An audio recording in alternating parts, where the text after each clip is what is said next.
శ్రీ గురుభ్యో నమ. హరి ఓం. శ్రీ మహాగణాధిపతయే నమ. శ్రీ మహాలక్ష్మీనారసింహదేవతాయే నమో నమ. మనకి ద్వాదశ రాశుల్లో ఏ రాశి ఎట్లెట్లా ఉంటాయి, వాటి ఫలితాలు ఎట్లా ఇస్తారు, ఏమిటి అని తెలుసుకోవడం అనేది మనకు ఉత్సాహంగా ఉంటుంది. తద్వారా ఏంటయ్యా అంటే, ఏదైనా ఇబ్బంది కలిగేటువంటివి వచ్చినట్లయితే వాటిని జాగ్రత్త చేసుకుంటూ ఆ ఇబ్బంది నుంచి బయటపడటానికి కోసమే మనం ఈ రాశి ఫలాలు చెప్పుకుంటూ ఉంటున్నాము. ఫిబ్రవరి నెలలో వృషభ రాశి వారికి ఏ విధంగా ఉంటుంది అని ఆలోచిస్తే, ఈ రాశి వారికి అన్ని గ్రహాలు అనుకూలంగా ఉన్నాయి, అందులో ఎటువంటి సందేహము లేదు. ఈ రాశి వారికి అన్ని గ్రహాలు అనుకూలంగా ఉండటం వలన వీరు ఆలోచించే ఏ పని అయినా సరే ధర్మమైనది అయి ఉండాలి. అది కూడా గుర్తుపెట్టుకోండి. ధర్మమైనటువంటి పని ఏదైనా సరే చకచక అయ్యే అవకాశాలు ఉన్నాయి. వీరు వృత్తి, ఉద్యోగ, వ్యాపార ఏ రంగం అయినా సరే ప్రతి రంగం వారికి కూడాను చాలా బాగుంటుంది. ముఖ్యంగా రాజకీయ రంగానికి వస్తే, రాజకీయ రంగం వారు అనుకున్నట్లుగా మీ యొక్క రాజకీయ ప్రవేశాలు చేసేవారు కావచ్చు, లేదా రాజకీయంలో నడుస్తూ ఉన్నటువంటి వారు కావచ్చు, వీరికి అన్ని రకాలుగా చక్కటి అవకాశాలు వచ్చి ఆ యొక్క మీ పరిధిలో ఉన్నటువంటి సమస్యలన్నీ కూడాను చక్కదిద్దుకుంటారు. అంతేకాకుండా ఈ రాజకీయ రంగం వారికి కొంత పెద్దవారి యొక్క పరిచయాలు కూడా కలిగే అవకాశం ఉంది. కాబట్టి రాజకీయ రంగం వారు అనుకున్నట్లుగా చేస్తూ ప్రజల్లో మన్ననలు పొందుతారు. కాబట్టి చక్కగా ఆ విధంగా చేస్తూ ఉండండి. ఇక విద్యా విషయానికి వస్తే, విద్యా విషయంలో కొంత కష్టపడవలసిన పరిస్థితి ఉంది. అంటే మరి అన్ని గ్రహాలు అనుకూలంగా ఉన్నాయి కదండి, మరి విద్య విషయంలో కష్టపడటం ఏంటి అనే చిన్న ఆలోచన కూడా రావచ్చు. కానీ ఇక్కడ వీళ్ళు కష్టే ఫలి అన్నట్లుగా చేస్తేనే ఈ యొక్క విద్య విషయంలో ముందుకు వెళ్తారు. ఎందుకు అలాగా అంటే, వీరు విద్య విషయంలో అనేక రకాల ఆలోచనలతో ముందుకు వెళ్తూ ఉంటారు.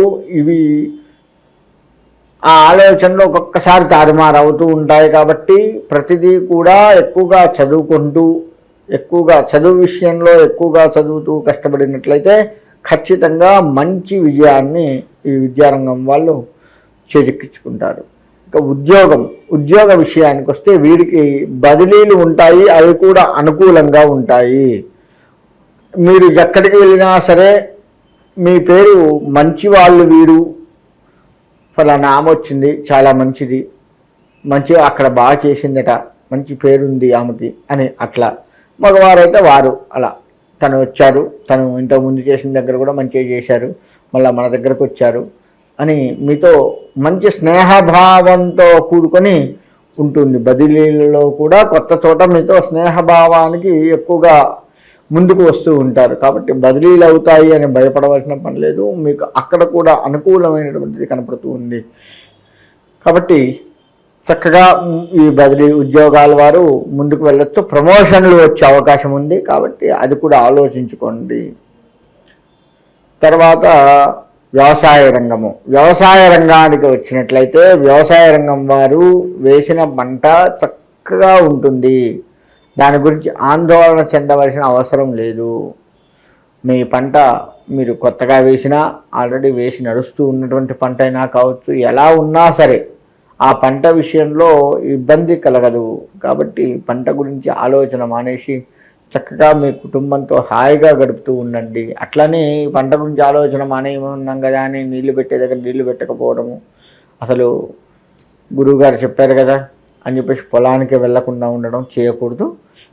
పంటని మనం ఎక్కువ జాగ్రత్త వహించాల్సిన అవసరం లేదు. జాగ్రత్త వహిస్తూ దాని పట్ల మనం ఏం చెయ్యాలో అది దానికి సకాలమైనటువంటి సమయానికి మందులు కొట్టడము, లేదు నీరు పెట్టడము, ఇటువంటివి దానికి ఏం చేస్తారో అది చేస్తూ, ఇంకా పురుగు పడుతుందో ఏమో, ఇంకేమన్నా అవుతుందో ఏమో, పక్క పొలం వాళ్ళకి ఇట్లా చీడ పురుగు వచ్చిందట, మరి అది మన పొలానికి కూడా వస్తుందో ఏమో, అటువంటి ఆలోచనలు పనిచేయండి. చక్కగా దానికి ఏ మందు కొట్టాలి, దానికి తీసుకోవాల్సిన జాగ్రత్తలు ఏవైతే ఉన్నాయో మన పొలాలకి ఆ పొలానికి తీసుకోవాల్సిన జాగ్రత్తలు తీసుకుంటూ సకాలంగా నీళ్లు పెట్టుకుంటూ ఉండి ప్రశాంతంగా గుండె మీద చెయ్యి వేసుకుని నిద్రపోవచ్చు పొలం విషయంలో. అలా వ్యవసాయ రంగం వారు అంటే ఒక పొలం అంటే వరి పొలం అనే కాదు, ఆయా స్థలాల్లో పండేటువంటి ఏ పంట అయినా సరే ఇదే పరిస్థితి ఉంటుంది. కాబట్టి ఆయా స్థలాల్లో మీరు మీ స్థలాన్ని బట్టి మీకున్నటువంటి పంటని చక్కగా పండించుకోవచ్చు. ఇక మనకి వ్యాపార రంగానికి వస్తే వ్యాపారము మనము ఏది అనుకున్నామో అది జరిగే అవకాశం ఉంటుంది. మనము ఏదైతే వ్యాపారంలో ఎలా అయితే దాన్ని డెవలప్ చేయాలనుకోవడం కావచ్చు, లేదు మనకి దాన్ని పెట్టుబడి పెట్టే విషయంలో కావచ్చు, దాన్ని నడిపించే విషయంలో కావచ్చు, వ్యాపారంలో ఎటువంటి వ్యాపారమైనా సరే చక్కగా ఉంటుంది, అందులో ఎటువంటి సందేహం లేదు. కాకపోతే ఏంటయ్యా అంటే జాగ్రత్త వహిస్తూ చేసుకోండి. అత్యుత్సాహానికి వ్యాపారస్తులు పోకుండా ఉంటే ఇంకా మంచిది.